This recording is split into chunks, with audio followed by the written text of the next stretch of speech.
Welcome back to Right on the Edge. My name's Derek, and I'm not sure if you've noticed, but I tend to like time travel.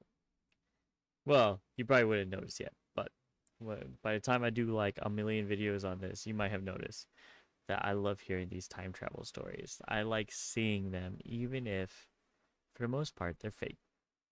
For the most part. I'm just saying that because they're probably all fake right now, but, you know, one day maybe they won't be, right? Ooh. But if you like your feed to have an ADD mix mash of me looking at whatever the hell I see, well, you're in the right place. All right, let's watch 7 mind-bending, true time travel glitch in the Matrix stories.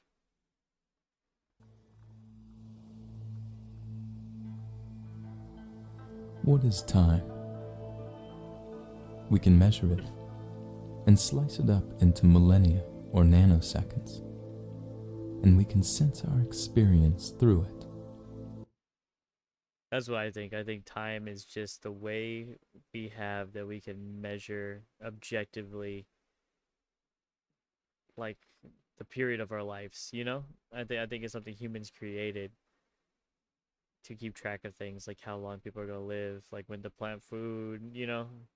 Just things that we had to make some sort of system keep track of it all. The encyclopedia can define it as a conscious experience of duration, the period during which an action or event occurs. Yeah. And we can even abstractly label it the fourth dimension. But all that really doesn't bring us any closer to a true understanding of what time is or how it works. Well, I think we might have made the rules on that, right? Unless, I mean, I could be wrong. If I'm wrong, leave a comment below. And subscribe while you're at it. I'm willing to be proven wrong. What we do have are some very peculiar stories of rare instances in which time doesn't seem to flow in the way we normally experience it. Hell yeah. People report gaps in time, jumps through time, missing time, and perhaps even glimpses into past or future events. Because our perception of time is usually so routine and mundane that when a person is enveloped by one of these time slips, they reported it. That was some good animation, right? Make it go backwards. That was good. As the most bizarre and disorienting thing they've ever experienced. Here are some of.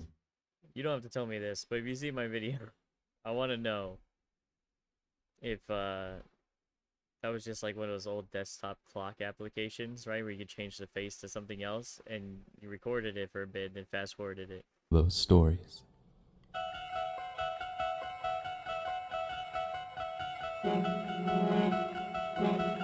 Let's read. No. No. You're not gonna make me read, are you?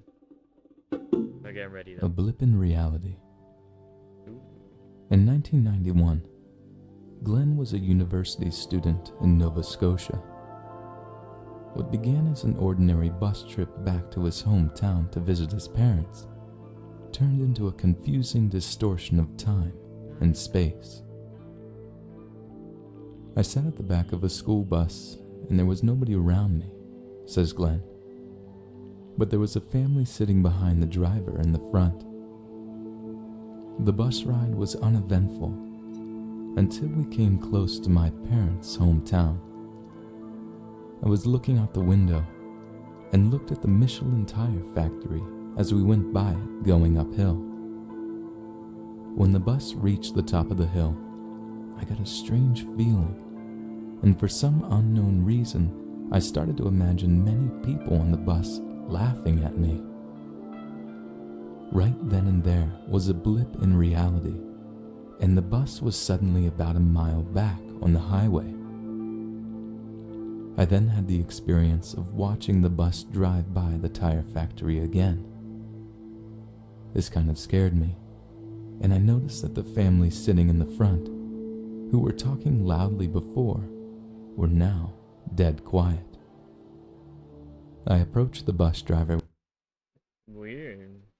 Hmm. when we stopped and told him what I thought happened. He looked really nervous, and he said something like, "Things like that happen." Number It's a 2, little spooky. a brief leap in time. The bus driver was right, apparently. Things like that do happen. Just ask Sue, who in the autumn of 1994 was driving with her boyfriend Jim to their home in Fallbrook, California, where they might have narrowly escaped a larger rift in time. There are I kind of like these stories like this because it's just vague enough where you can really picture yourself in the moment. And I'm being hypnotized by this dripping water effect. 2 roads in Fallbrook, says Sue, from the north and from the south. We approach from the south heading north on Mission Road, which is a 4-mile, curvy 2-lane road. Nice. It was a Friday evening, Nice. and I blurted out how weird it was that we hadn't passed any cars in the opposite direction since our... Isn't that a common theme? The same with my story. If you haven't seen it, hey, like and subscribe. No, I'm just... But if you haven't seen my story, it's my own experience with a 3 a.m. type event where there's some suspicious paranormal type stuff going on. But one of the things that happened that night in my own personal experience is that I saw no drivers on the road. It was just me on that road the whole time. It was only me. Well, my brother. We're the only vehicle on the road is what I'm trying to say. Turn onto Mission Road. Fallbrook is a small town, but this was a very well-traveled road. Yeah. I knew it was 6:24 because I had just looked at the big amber display on the stereo when all of a sudden the car died. The pedal went hard and the lights went off. I remember feeling Like an EMP confused, sort of thing. thinking that we ran out of gas, yet knowing that we had plenty of fuel.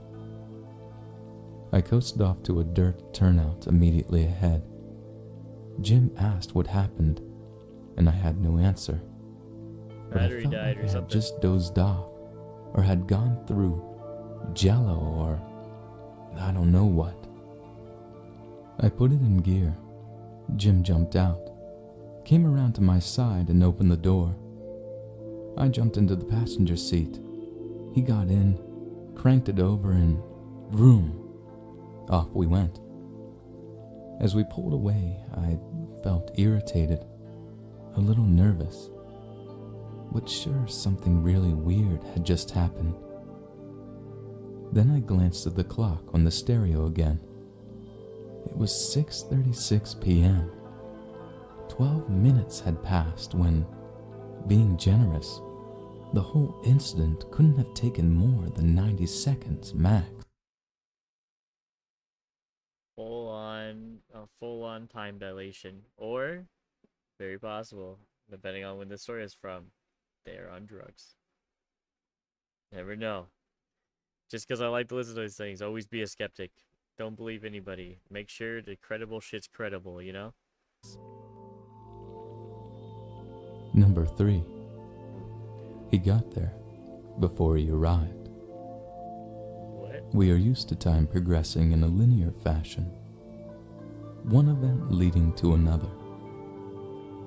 Strangely, it doesn't always work like that. Consider the experience. I just don't like that sentence. He got there before he arrived. It should be like, he arrived before he left. Or something. That sentence bugs me. It bugs the crap out of me. Of Eula White in rural Alabama when she was a young girl in the 1920s. God damn. Really In going those back. days, Eula says, rural Alabama was still kind of backward. It still is in some places. Trust me. Little electricity, and horses and wagons the only transportation for many farm folk. I remember it was a bright summer day. Early that morning, the other women and I had gathered on the front porch of the Hawkins farmhouse to shell quite a few bushels of peas and beans. About mid-afternoon, we were still on the porch shelling peas. We looked up and saw Mr. Hawkins approaching the house. Thrown across the saddle in front of him was a large white cloth sack of flour, and cradled in his left arm was a brown bag of other groceries.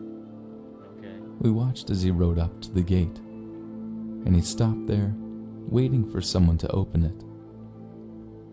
One of the boys ran to the gate and opened it. Then, in full view of all of us women and children, Mr. Hawkins vanished. He just disappeared, instantly. We sat there for a second or so, just astonished.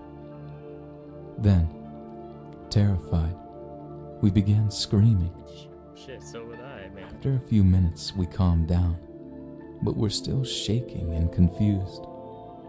We just didn't know what to do. So after a while, we went back to shelling peas. Mrs. Hawkins made one of the boys close the gate. About a half hour later, we looked up and again saw Mr. Hawkins riding toward the house with that same white sack of flour across the saddle in front of him and that same brown bag of groceries in his left hand. I still don't like the name, but it makes more sense now. Again, he rode up to the gate without a sound and stopped. None of us had the nerve to open the gate. We were all just too afraid to move. Yeah, I bet so. We just sat there, staring at him, waiting to I've never heard these before, so I'm gonna guess this is like internet stories. see what would happen next. Finally, to our relief, Mr. Hawkins spoke. "Well, is someone going to open this gate for me?" No, we're just all gonna Mr. stare at you. Hawkins got there before he arrived. Number 4. Instant replay. A similar replay of time. And on that note, I'm going to allow you guys to find this video and listen to the rest yourselves.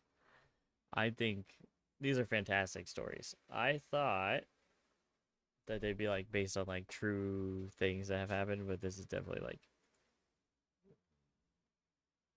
creepy internet stories, I believe, which is okay, but not what I wanted. But it was very good, I think, very interesting. And well, like, subscribe, comment, and I'll see you on the next one. Bye bye.